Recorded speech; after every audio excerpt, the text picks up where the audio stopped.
ನಮಸ್ತೆ, ನಾನು ನಿಮ್ಮ ವಿಜಯ್ ಅಬ್ಬಿದೆ ಚಾನಲ್ಗೆ ಸ್ವಾಗತ ಸುಸ್ವಾಗತ. ಇವತ್ತಿನ ಒಂದು ವಿಡಿಯೋ ಏನಪ್ಪ ಅನ್ನೋದಾದರೆ, ಇದೇ ತಿಂಗಳ 24ನೇ ತಾರೀಕಂದು ಪಿರಿಯಾಪಟ್ಟಣದಲ್ಲಿ ನಡೀತಾ ಇರತಕ್ಕಂತಹ ಉದ್ಯೋಗ ಮೇಳದ ಮಾಹಿತಿಯನ್ನು ಕೊಡೋಣ ಅಂತ ಈ ಒಂದು ವಿಡಿಯೋನ ಮಾಡ್ತಾ ಇರತಕ್ಕಂಥದ್ದು. ಈ ಒಂದು ಉದ್ಯೋಗ ಮೇಳದ ಆಯೋಜಕರು ಬಂದು ಕೊಡಗು ಮತ್ತು ಮೈಸೂರು ಲೋಕಸಭಾ ಕ್ಷೇತ್ರದ ಮಾನ್ಯ ಸಂಸದರು ಶ್ರೀ ಯದುವೀರ್ ದತ್ತ ಒಡೆಯರ್ ಇವರು ಆಯೋಜನೆ ಮಾಡಿರ್ತಕ್ಕಂಥದ್ದು. ಈ ಒಂದು ಉದ್ಯೋಗ ಮೇಳದಲ್ಲಿ ಯಾರೆಲ್ಲ ಪಾಲ್ಗೊಳ್ಳಬಹುದು ಅನ್ನೋದಾದರೆ, SSLC, PUC, ಡಿಪ್ಲೊಮಾ, ITI ಯಾವುದೇ ಪದವಿ ಅಥವಾ ಸ್ನಾತಕೋತ್ತರ ಪದವಿ ಇರತಕ್ಕಂತಹ ಕ್ಯಾಂಡಿಡೇಟ್ಗಳು ಕೂಡ ಈ ಒಂದು ಉದ್ಯೋಗ ಮೇಳದಲ್ಲಿ ಪಾಲ್ಗೊಳ್ಳಬಹುದು ಅಂತ ಹೇಳಿದ್ದಾರೆ. ಈ ಒಂದು ಉದ್ಯೋಗ ಮೇಳದಲ್ಲಿ ಅದ್ಭುತವಾಗಿರ್ತಕ್ಕಂತಹ ಒಂದು ಜಾಬ್ ಅಪಾರ್ಚುನಿಟೀಸ್ ಕ್ರಿಯೇಟ್ ಆಗಲಿದೆ ಅಂತ ಹೇಳಿರ್ತಕ್ಕಂಥದ್ದು. ಪಿರಿಯಾಪಟ್ಟಣ ಸುತ್ತಮುತ್ತಲಿನ ಜನ ಯಾರೆಲ್ಲ ಇದ್ದೀರಾ, ಅಬ್ಬೂರು ಗ್ರಾಮದ ಜನ ಯಾರೆಲ್ಲ ಇದ್ದೀರಾ, ರೀಸೆಂಟಾಗಿ ಗ್ರಾಜುಯೇಷನ್ ಕಂಪ್ಲೀಟ್ ಮಾಡಿ ಜಾಬ್ ಅಪಾರ್ಚುನಿಟೀಸ್ ಯಾರು ಹುಡುಕ್ತಾ ಇದ್ದರೆ ಆ ಥರದ ಒಂದು ಅಭ್ಯರ್ಥಿಗಳಿಗೆ ಇದೊಂದು ಸುವರ್ಣ ಅವಕಾಶ ಅಂತಲೇ ಹೇಳಬಹುದು. ಇನ್ನೇಕೆ ತಡ ಯಾರೆಲ್ಲ ಇಂಟ್ರೆಸ್ಟೆಡ್ ಕ್ಯಾಂಡಿಡೇಟ್ ಇದ್ದೀರಾ, ಸುತ್ತಮುತ್ತಲಿನ ಗ್ರಾಮದವರು ಈ ಒಂದು ಉದ್ಯೋಗ ಮೇಳದಲ್ಲಿ ಪಾಲ್ಗೊಂಡು ನೆಚ್ಚಿನ ಅಪಾರ್ಚುನಿಟಿಯನ್ನು ಪಡೆದುಕೊಳ್ಳಿ. ಈ ಒಂದು ಉದ್ಯೋಗ ಮೇಳದಲ್ಲಿ ಪಾಲ್ಗೊಳ್ಳಲು ರಿಜಿಸ್ಟ್ರೇಷನ್ ಕಂಪಲ್ಸರಿ ಆಗಿರುತ್ತೆ. ರಿಜಿಸ್ಟ್ರೇಷನ್ ಮಾಡಿಕೊಳ್ಳಲು ಅವರೊಂದು QR ಕೋಡ್ನ ಕೊಟ್ಟಿದ್ದಾರೆ.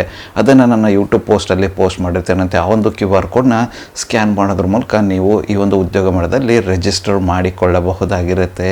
ಈ ಒಂದು ಉದ್ಯೋಗ ಮೇಳದಲ್ಲಿ ಪಾಲ್ಗೊಳ್ಳಲು ವಯೋಮಿತಿನ ಕೊಟ್ಟಿದ್ದಾರೆ. ಏನಪ್ಪ ಅದು ಅನ್ನೋದಾದರೆ, 18ರಿಂದ 35 ವರ್ಷಗಳ ಕ್ಯಾಂಡಿಡೇಟ್ಗಳು ಯಾರೆಲ್ಲ ಇದ್ದೀರಾ ಈ ಒಂದು ಉದ್ಯೋಗ ಮೇಳದಲ್ಲಿ ಪಾಲ್ಗೊಳ್ಳಬಹುದಾಗಿರುತ್ತೆ.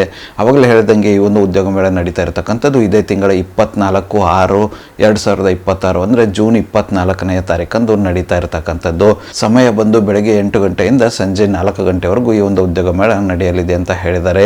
ಉದ್ಯೋಗ ಮೇಳ ನಡೀತಾ ಇರತಕ್ಕಂಥ ಅಡ್ರೆಸ್ ಬಂದು BGS ಶಿಕ್ಷಣ ಸಂಸ್ಥೆಗಳು, ಅಬ್ಬೂರು ಗ್ರಾಮ, ಈ ಒಂದು ಜಾಗದಲ್ಲಿ ನಡೀತಾ ಇರತಕ್ಕಂಥದ್ದು. BGS ಸಂಸ್ಥೆಗಳು ಏನಿದೆ ಅಬ್ಬೂರು ಗ್ರಾಮ, ಪಿರಿಯಾಪಟ್ಟಣ ತಾಲೂಕು ಮತ್ತು ಮೈಸೂರು ಜಿಲ್ಲೆ, ಈ ಒಂದು ಜಾಗದಲ್ಲಿ ನಡೀತಾ ಇರತಕ್ಕಂಥದ್ದು. ಈ ಒಂದು ಅಡ್ರೆಸ್ನ ಡೀಟೇಲ್ ಆಗಿ ಡಿಸ್ಕ್ರಿಪ್ಷನ್ ಅಲ್ಲಿ ಕೊಟ್ಟಿರ್ತೇನೆ ಅಂತ ಚೆಕ್ಔಟ್ ಮಾಡಿಕೊಳ್ಳಿ. ಇನ್ನೇಕೆ ತಡ ಇಂಟ್ರೆಸ್ಟೆಡ್ ಕ್ಯಾಂಡಿಡೇಟ್ಗಳು ಯಾರೆಲ್ಲ ಇದ್ದೀರಾ ತಪ್ಪದೇ ಈ ಒಂದು ಉದ್ಯೋಗ ಮೇಳದಲ್ಲಿ ರಿಜಿಸ್ಟರ್ ಮಾಡಿಕೊಂಡು ಪಾಲ್ಗೊಂಡು ನಿಮ್ಮ ನೆಚ್ಚಿನ ಕೆಲಸ ಯಾವುದಾದ್ರೂ ಸಿಕ್ಕರೆ ಪಡೆದುಕೊಳ್ಳಿ. ಉದ್ಯೋಗ ಮೇಳದಲ್ಲಿ ಹೋಗಲು ಇಚ್ಛೆ ಪಡುವ ಕ್ಯಾಂಡಿಡೇಟ್ ಯಾರೆಲ್ಲ ಇದ್ದೀರಾ ಒಂದು 10ರಿಂದ 15 ಕಾಪಿಗಳ ರೆಸ್ಯೂಮ್ನ ಕ್ಯಾರಿ ಮಾಡ್ಕೊಂಡೋಗಿ, ಅದರೊಟ್ಟಿಗೆ ನಿಮ್ಮ ಎಜುಕೇಷನ್ ಡಾಕ್ಯುಮೆಂಟ್ಸ್ ಆಗಿರ್ಬೋದು, ಆಧಾರ್ ಕಾರ್ಡ್ ಆಗಿರ್ಬೋದು, ಈ ಥರದ ಬೇಸಿಕ್ ಡಾಕ್ಯುಮೆಂಟ್ಸ್ಗಳನ್ನು ಕೂಡ ಕ್ಯಾರಿ ಮಾಡ್ಕೊಂಡು ಹೋಗಿ ಅಲ್ಲಿ ಉಪಯೋಗಕ್ಕೆ ಬರುತ್ತೆ ಅಂತಲೇ ಹೇಳಬಹುದು. ಈ ಒಂದು ಉದ್ಯೋಗ ಮೇಳದ ಹೆಚ್ಚಿನ ಮಾಹಿತಿಯನ್ನು ಪಡೆದುಕೊಳ್ಳಲು ಅವರ ಒಂದು ಕಾಂಟ್ಯಾಕ್ಟ್ ನಂಬರ್ನ ಕೂಡ ಡಿಸ್ಕ್ರಿಪ್ಷನಲ್ಲಿ ಕೊಟ್ಟಿರ್ತೇನಂತೆ. ಆ ಒಂದು ನಂಬರ್ಗೆ ಕರೆ ಮಾಡೋದ್ರ ಮೂಲಕ ಹೆಚ್ಚಿನ ಮಾಹಿತಿಯನ್ನು ಕೂಡ ಪಡೆದುಕೊಳ್ಳಬಹುದಾಗಿರುತ್ತೆ. ಇದಿಷ್ಟು ಪಿರಿಯಾಪಟ್ಟಣ ತಾಲೂಕಲ್ಲಿ ನಡೀತಾ ಇರತಕ್ಕಂತಹ ಉದ್ಯೋಗ ಮೇಳದ ಇನ್ಫಾರ್ಮೇಷನ್ ಆಗಿತ್ತು. ಈ ಒಂದು ವಿಡಿಯೋ ನಿಮ್ಗೆ ಏನಾದರೂ ಇಷ್ಟ ಆಗಿದ್ರೆ, ಇನ್ಫಾರ್ಮೇಟಿವ್ ಅಂತ ಅನಿಸಿದರೆ ದಯವಿಟ್ಟು ಲೈಕ್ ಮಾಡಿ, ಕಮೆಂಟ್ ಮಾಡಿ, ಶೇರ್ ಮಾಡಿ. ಚಾನಲ್ಗೆ ಏನಾದರೂ ಹೊಸದಾಗಿದ್ದರೆ ಸಬ್ಸ್ಕ್ರೈಬ್ ಮಾಡಿ, ಸಪೋರ್ಟ್ ಮಾಡಿ. ಸಬ್ಸ್ಕ್ರೈಬ್ ಮಾಡಿದ ನಂತರ ಬೆಲ್ ಬಟನ್ನ ಪ್ರೆಸ್ ಮಾಡಿಬಿಟ್ಟು ನೋಟಿಫಿಕೇಷನ್ ಆಲ್ ಅಂತ ಮಾಡ್ಕೊಳ್ಳಿ. ಅವಾಗ ನಾನು ಯಾವುದೆಲ್ಲ ವೀಡಿಯೋ ಪೋಸ್ಟ್ ಮಾಡ್ತೇನೆ ಮೊದಲೇದಾಗಿ ನಿಮಗೆ ನೋಟಿಫಿಕೇಷನ್ ಬರುತ್ತೆ. ಆ ಒಂದು ವಿಡಿಯೋ ಕೂಡ ಮಿಸ್ ಆಗೋದಿಲ್ಲ. ನನ್ನ ಒಂದು ಚಾನಲಲ್ಲಿ ಅಪಾರ್ಚುನಿಟೀಸ್ ವಿಡಿಯೋ ಬಂದು ಪ್ರತಿದಿನ ಬೆಳಗ್ಗೆ 9:06 ಪಬ್ಲಿಷ್ ಆಗಲಿದೆ. ಅದೇ ರೀತಿ ಹೆಚ್ಚಿನ ವಿಡಿಯೋಗಳಾದರೂ ಇದ್ದರೆ ಸಂಜೆ 7:06 ಕೂಡ ಪಬ್ಲಿಷ್ ಆಗಲಿದೆ. ಆದಷ್ಟು ಬೇಗ ಸಬ್ಸ್ಕ್ರೈಬ್ ಮಾಡ್ಕೊಳ್ಳಿ, ಅಪಾರ್ಚುನಿಟಿನ ನಿಮ್ಮದಾಗಿಸಿಕೊಳ್ಳಿ. ಮತ್ತು ಸಿಗುವ ಮತ್ತಷ್ಟು ಹೊಸ ಅಪಾರ್ಚುನಿಟಿಯೊಂದಿಗೆ. ಅಲ್ಲಿವರೆಗೂ keep learning, keep updating yourself. ಜೈ ಹಿಂದ್, ಜೈ ಭಾರತ್, ವಂದೇ ಮಾತರಂ.